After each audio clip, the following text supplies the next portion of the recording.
A teď se dlouho neděje nic. Nic znamená nic. Teda ono to tak vypadá, že nic. Ono se to děje někde jako vevnitř.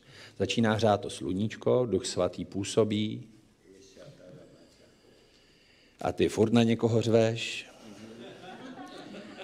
a furt jsi netrpělivej, zase jsi nervózní.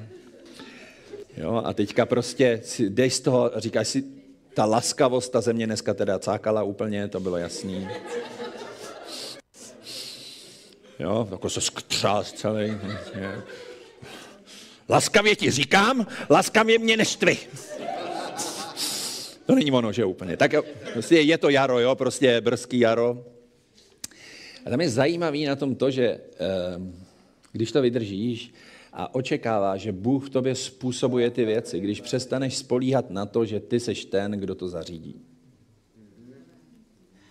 Protože to ovoce je prostě, to je v DNA toho stromu, jo? To je prostě, to je tam už vsazený. To už není něco, co musíš vyrobit. To je něco, co je úplně v té nejniternější části tebe samotného vložený. Jenom to musí vyrůst, jenom to musí sílit, jenom to musíš nechat zalívat.